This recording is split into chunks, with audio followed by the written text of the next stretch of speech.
في كائن عايش معانا على نفس الكوكب عنده 3 قلوب في جسمه والدم بتاعه لونه أزرق، وكمان ما عندوش مخ واحد زي باقي الكائنات، إنما عنده 9. وده مش كائن فضائي، ده الأخطبوط اللي بيعتبر أذكى كائن في العالم، ما عندوش عمود فقري، بل كمان ذكائه ينافس ذكاء حيوانات زي الغراب أو القرود. النهاردة هنغوص في عالم كائن من أغرب الكائنات في المحيط، براسه الكبيرة وعيونه البارزة ودراعاته ال8. فمن غير تضييع وقت خلينا على طول نخش في محتوى الحلقة.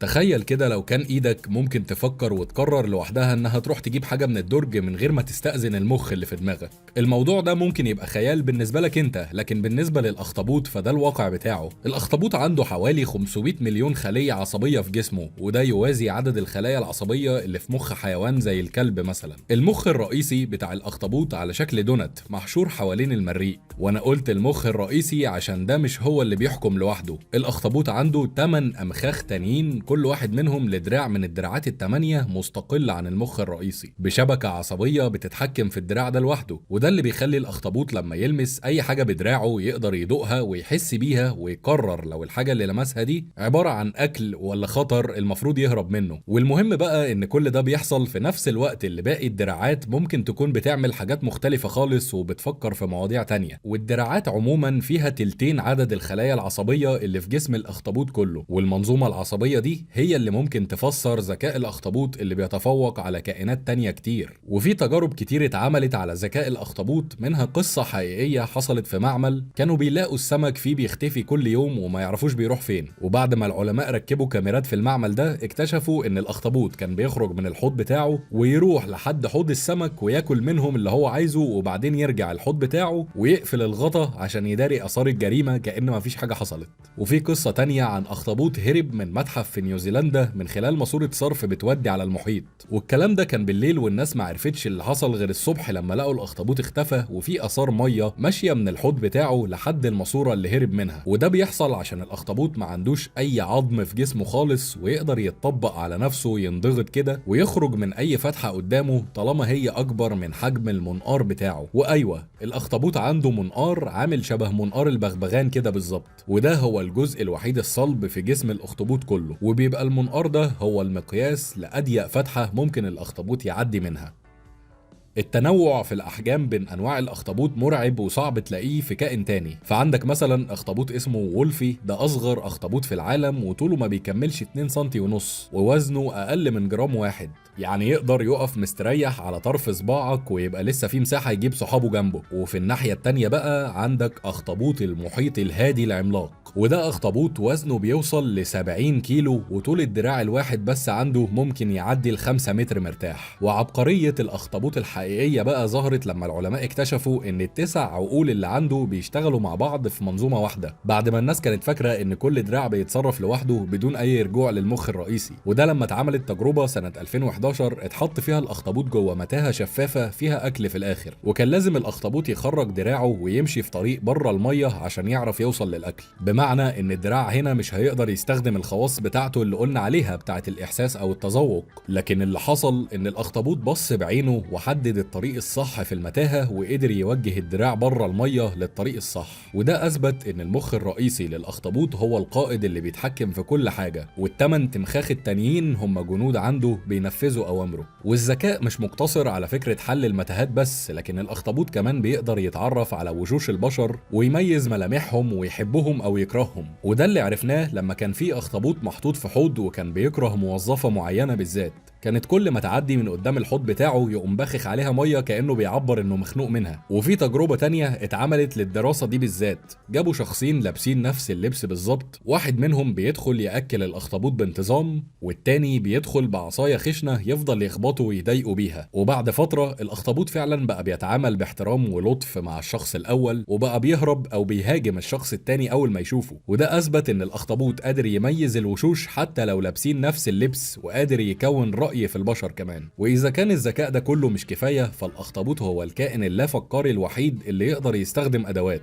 وده لما اترصد أخطبوط ماشي في قاع البحر بيجمع قشر جوز الهند الفاضي ويشيله تحت جسمه ويمشي بيه، وبيستحمل البطء والمشية المهزوزة دي في مقابل إنه أول ما يحس بالخطر في أي مكان مكشوف يقوم داخل ومقفل القشر ده على نفسه وعامل لنفسه حصن متنقل يحميه. وأنا بدعبس كده كمان لقيت فيديو لأخطبوط كان بيستخدم غطا علبة بوهية لقاه مرمي في المية كدرع يحميه من ضربات أخطبوط تاني. كانوا بيتخانقوا مع بعض لحد ما التاني ده اعترف بهزيمته وسابه ومشي. والأخطبوط عنده عوامل كتير مخلياه قادر يتحمل نمط الحياة والعيشة في أعماق المحيط. هنفهم العوامل دي لو بصينا على تشريح جسمه. فكرة وجود 3 قلوب مع دم أزرق دي مش مجرد حاجات روشة كده وخلاص. الدم بتاعه لونه أزرق لأن البروتين اللي بينقل الأكسجين عنده اسمه هيموسيانين، وده العنصر الأساسي بتاعه هو النحاس، وده على عكس الهيموجلوبين اللي عند البشر اللي بيعتمد على الحديد وبيبقى لونه أحمر. النحاس ده بقى بيبقى مهم وفعال جدا لنقل الأكسجين في المية الباردة وفي الأعماق الكبيرة اللي الأخطبوط بيعيش فيها. أما ال3 قلوب بتوع الأخطبوط بيشتغلوا مع بعض بنظام وتناغم عبارة عن إن 2 منهم بيضخوا الدم للخياشيم ويملوهم بالأكسجين، والقلب الثالث الرئيسي بيضخ الدم لباقي أجزاء الجسم. والغريب بقى إن القلب الرئيسي ده بيقف وبيبطل نبض لما الأخطبوط يكون بيعوم في المية، وعشان كده الأخطبوط بيكره العوم لمسافات طويلة ودايما تلاقيه بيتمشى أو بيزحف على قاع البحر بدل ما يتعب قلبه معاه يعني. وعايز أقول لك برضو إن منظومة الأخطبوط دي مدعومة بأسلحة دفاعية قاتلة، فنقدر نقول إن كل الأخطبوطات سامة لكن بدرجات مختلفة، وأخطرهم على الإطلاق هو أخطبوط الحلقات الزرقاء.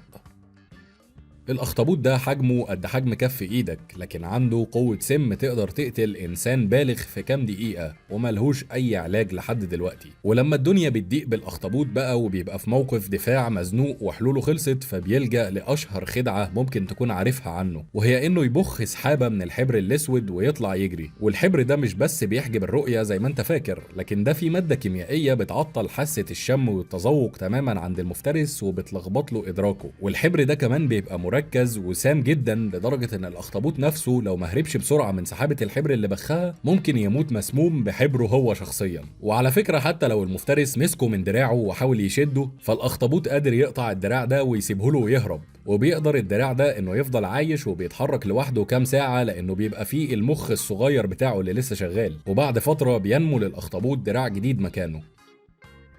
كتير من المقالات والأفلام الوثائقية هتلاقيها بتقول على الأخطبوط سيد التخفي، وده نتيجة إن جلد الأخطبوط عبارة عن شاشة عرض دقتها عالية جدا. جوه الجلد بتاعه ده في آلاف الخلايا المتخصصة اللي اسمها حاملات الأصباغ، ودي عبارة عن أكياس صغيرة مليانة ألوان وبتتحكم فيها عضلات صغيرة جدا بتقدر تغير لون الأخطبوط في جزء من الثانية عشان يبقى متطابق مع المكان اللي حواليه. ومش بس اللون على فكرة، برضه هو عنده عضلات صغيرة كده في جلده بتقدر تتنفخ أو تنكمش بسرعة، فتخلي جلده الناعم فجأة خشن وشائك زي الشعب المرجانية أو الصخرة اللي هو واقف عليها.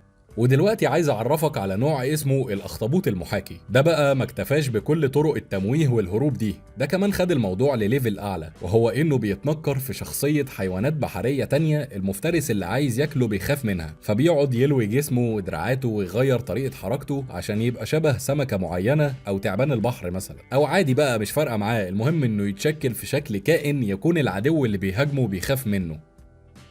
وطول عمر العلم كان بيتعامل مع الأخطبوط على إنه كائن انطوائي بيحب يعيش لوحده، لحد ما حصلت المفاجأة لما العلماء اكتشفوا مدن تحت المية بناها الأخطبوط وسموها أكتوبوليس. والمدن دي عبارة عن تجمعات مبنية من الصخور وبواقي الصدف والمحار، وساكن فيها مجموعات بتوصل ل30 أخطبوط عايشين مع بعض. واكيد الحياه هناك مش وردي، يعني دي مدن مليانه خناقات مستمره وطرد من البيوت، لكن برضو على اي حال اثبتت انهم يقدروا يتعايشوا مع بعض في مجتمعات مشتركه لما المساحه المتاحه ليهم تكون ضيقه. بل ان الاغرب كمان ان العلماء اكتشفوا ان الاخطبوط ممكن يكون بيحلم وهو نايم، وده لما صوروا اخطبوطات نايمه ولقوا ان كل نص ساعه لونه ممكن يتغير وممكن يتقلب ويتنفض كانه بيشوف كابوس وهو اصلا في سابع نومه، بالظبط زي مرحله حركه العين السريعه اللي بتحصل للبشر وقت الاحلام. لكن خليني اقول لك بقى ان الجانب الاكثر غموضا والاكثر مأساوية على الاطلاق في حياة الاخطبوط هو وقت التكاثر.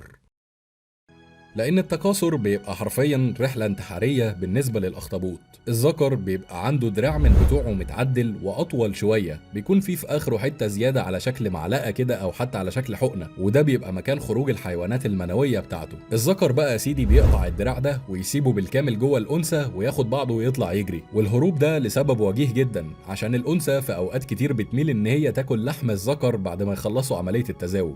لكن المأساة لسه ما خلصتش، فالذكر حتى بعد ما بينفد بجلده منها بيدخل في مرحلة تدهور بيولوجي سريع، وبيموت لوحده في خلال أسابيع أو شهور قليلة جدا من بعد ما قابل الأنثى. أما الأم بقى بعد كده مع نفسها بتضرب لنا واحد من أكبر أمثلة التضحية في الطبيعة، فبعد ما تبيض آلاف البيضات بتفضل تحرسهم وتخاف عليهم بشكل هستيري، وبتنظفهم وتقلب المية فوقيهم باستمرار عشان توفر لهم أكسجين. وفي الفترة دي كلها الأم ما بتاكلش ولا لقمة لأنها ما بتبعدش عن البيض خالص، فبالتالي جسمها بيبدأ يضعف ويتاكل من جوه، ولونها بيبهت وبتدخل في دوامة من الموت البطيء. وبمجرد بقى ما البيض ده بيفقس والاخطبوطات الصغيره بتخرج للحياه، فالام ساعتها بتموت فورا. يعني باختصار كده فكل الاخطبوطات اللي في البحر تقريبا هم اطفال ايتام بداوا حياتهم من غير اب ولا ام.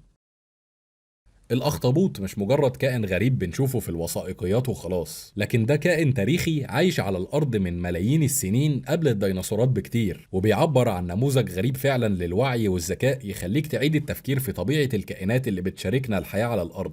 ولو وصلت معايا للنقطة دي من الفيديو فانت من نخبة العالميين اللي بيدوروا على المعلومة الحقيقية المفيدة ومش بيحبوا يضيعوا وقتهم. وعشان كده فجه الوقت ان انا اقول لك معلومة البونص بتاعت فيديو النهاردة. في نوع من الاخطبوطات صغير جدا وبيعيش في اعماق المحيط اسمه الاخطبوط الكعكي، والاسم ده جاي من شكله اللي شبه الفطيرة او البانكيك، خصوصا لما بيفرد اطرافه وبيبقى مبطط او مسطح. الكائن ده بيعتبروه الطف واجمل اخطبوط في العالم بسبب عيونه البريئة والواسعة شبه عيون الكلاب الصغيرة. والاخطبوط ده بيعيش في عمق بين 320 ل 620 متر تحت سطح المية، ولما بيجي يعوم باطرافه دي المتوصلة ببعض بغشاء جلدي رقيق بيبقى شبه الشمسية الصغيرة اللي بتفتح وتتقفل تحت المية، وعنده كده زعانف صغيرة فوق راسه بيوجه بيها حركته يمين وشمال. وغالبا على فكرة انت شفته قبل كده من غير ما تاخد بالك، عشان اشهر ظهور ليه كان هو شخصية لؤلؤة اللي كانت مع نيمو في المدرسة في فيلم البحث عن نيمو. ده كان عبارة عن اخطبوط كعكي. وعموما لسه العلماء لحد النهارده بيدرسوا هل هو ذكي وداهية زي قرايبه اللي اتكلمنا عنهم في الحلقة ولا شكل على الفاضي. ولو وصلت فعلا للنقطة دي اكتب لي في التعليقات كلمة